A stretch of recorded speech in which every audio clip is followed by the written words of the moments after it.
तो संगवारी हो पीके स्टूडियो ला लाइक शेयर सब्सक्राइब करूँ और हाँ घंटी ला जरूर बजाऊँ। जय जवाहर।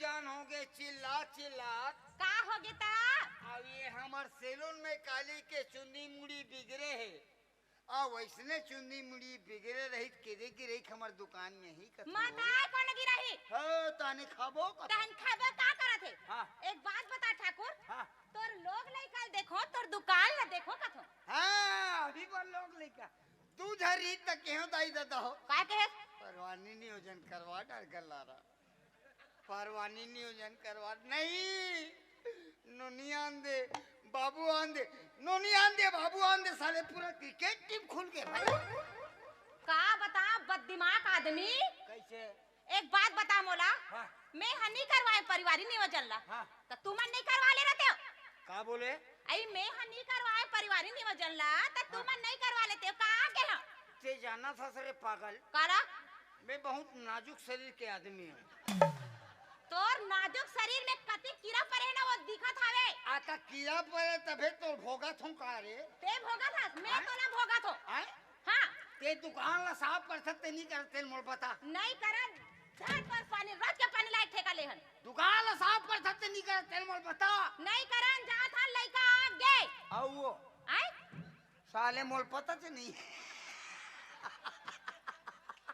का बताओ ओकरे से ती नाम रखे हूं आओ आगे कथे ओकरे से ती तो बददिमाग आदमी नाम रखे हो कैसे ढंग के इसको ले लइका आगे कथो आ तो साफ साफ बोलना इसको ले लेका के मैं समझ साले आओ आगे का हां जा छट्टी बड़ी करा डारो क्या गांव भला न्योता दे करवाना भाई ता जा छट्टी बड़ी करवा डारो गांव भला निमंत्रण दे डर ते दुकान ला साफ कर सकते नहीं कर नहीं करन आए नहीं करन यू कैन गो खुद जा थन यू कैन गो आना मत दोबारा थोथना दिखाना मत ए ठाकुर और साले फोकट छाप हाँ बहुत बड़े काम कर था पाँव पर रख सकते हैं भारी मजा के काका तोला हाँ मोला भगवान का संग मिले जब भगवान बने सोई ना ऐसा फुर्सत से बना है साले काकरो मरनी में जही तब वो मजा आना चाहिए मरने में गलोगी तो कर मरने में मजा नहीं है यार तब मरने में कोई मजा ले पर जापे जैसा अरे जिहाँ जा सकते हैं वो हिसाब से जा लगे तो लोग का चीज के मजा आ गए वो बात नहीं है काका। हाँ। आज पिक्चर देखे हो सुपर हिट पिक्चर ते मैं हाँ और पिक्चर साले एक ठन बिलील 5 घाव बुझात पीछे ते 15 50 60 रुपये कोई पिक्चर देखेगा वो बात के बात है हाँ। लेकिन पिक्चर की स्टोरी जबरदस्त। अच्छा मान लो कागरो साथ पिक्चर देखे स्टोरी कैसे टाइप की है वो पिक्चर में काका हाँ। हीरोइन साले हीरो ना अतिक दबा है हीरो साले मेड़वा हो गए।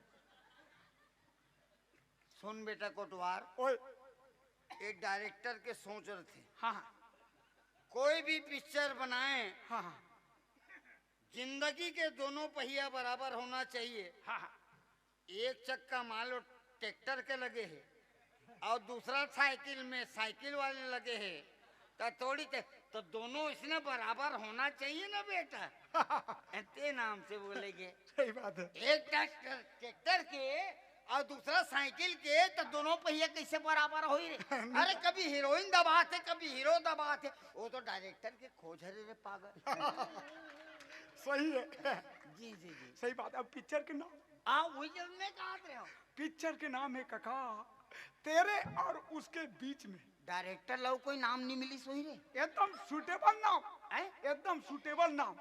ऐसा दुनियादारी छोड़ यार कोटवार हाँ एक बात बता हाँ। कौन सा टाकीज में लगे तुरंत देख के आता वो इंचेक बात है ठाकुर टाकीज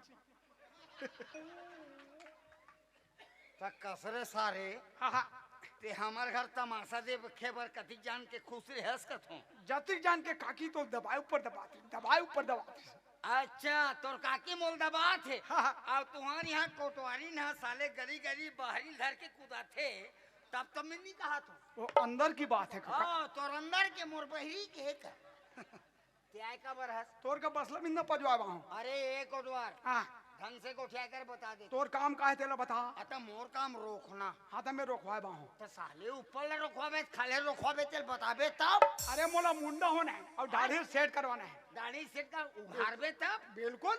ऐसे और जल्दी कर बे। काबर बहुत पावर वाले आदमी हाँ, थे। मोर का टाइम नहीं है। नहीं मैं जाना आए था। अब मैं कौन जानता?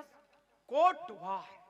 कोर्ट यानी अदालत और वार यानी सिपाही। डुक डुक डुक डुक डुक डुक कानून के धारा धारा जानता हूँ, समझे? सब जाना तो बे धारा धारा, लेकिन धार ला नहीं जाना बेटा। मोर का समय नहीं है काका, आए, मोर का समय नहीं हाँ, है। बैठ। इज्जत से भारी इज्जत से, आए, इज्जत से। नहीं मैं तो ला इज्जत एक साथ बनाऊं कहत रहे हूँ। कबर मोर कितना इज्जत है जानता? जी जी जी। ये गांव पूछ ले बे, ये अतराब में पूछ ले बे, ये साकर दहरम पूछ ले बे। हाँ जब ये साकर दहरम बैठ का होते जी जी। पूरा कोई समाज के रह चाहे कोई गांव के, जब तक मैं नहीं हूँ बैठ का संपन्न होबे नहीं करे। अच्छा अजय आर्थिक बड़े बात बा। बिल्कुल। जब मैं आता हूँ, हाँ। मैं आता हूँ काका, मोला प्यार से बुलाते इज्जत से, और जब तक 5 पन्ही नहीं पढ़ी तब तक बैठ का होबे नहीं करे।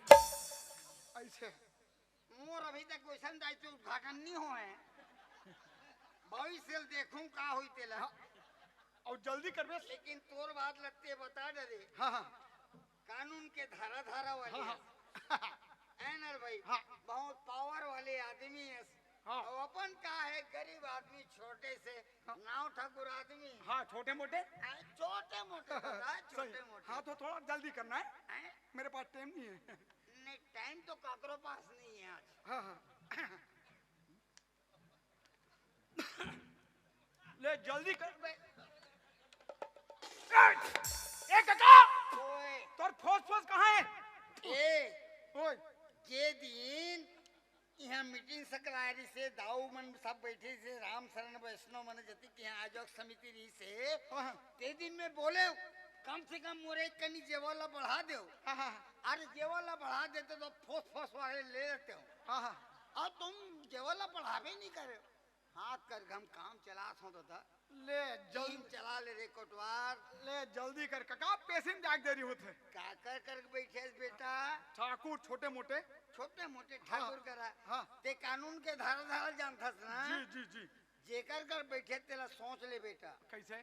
आदमी ला 3 जगह झूठ नहीं बोलना चाहिए। कहाँ कहाँ? 3 जगह इतनी उतनी नहीं करना चाहिए। पहली बात होता है डॉक्टर, ओ कैसे? जैसन तोल बीमारी तैसन बता दे ताकि इलाज कर सके। जी जी। दूसरा होते वकील, हाँ जैसन तौर से जीवन में गलती हो गई तेल बता दे ताकि वकालत लड़ सके। हाँ। तीसरा होते हमारे टाइप से। ओ क्या है? ओ कैसे? मान लो चलत है, हाँ हाँ हाँ थोड़ा बहुत साले इतनी उतनी करे, ऊपर अलग खड़े अलग। समझ गए ना? ये हमारे ठाकुर के पावर है। ए काका, ओए मैं ऊपर डाल के दोनों भुला दूं, लेकिन माँ के साथ तीसरा कदापि नहीं बनूं। हाँ भूलना भी मत बेटा, याद रखना। ए बता काका, ओए। ये सब चीज तो ठीक है, लेकिन ये का है? अरे कोटवार, हाँ तुम कभी दिल्ली बॉम्बे गए हो रे? मैं दादापुर खाने अबे गया काका। दिल्ली बॉम्बे जाके देखो, बड़े बड़े सैलून में ऐसा लगा रहता है। तो ये का है बताबे? इसको छत्तीसगढ़ में लादन बोलते हैं रे पागल। ओकर से का होते? ताकि आदमी टस से मस ना हो सके। अच्छा अच्छा। ये है बेटा, सब बात बढ़िया रे कोटवार। हाँ हाँ। हमार पारम हाका काबर नहीं पारस कथो। तुहर पारम कुत्ता है काका, कुत्ता। आए कुकुर।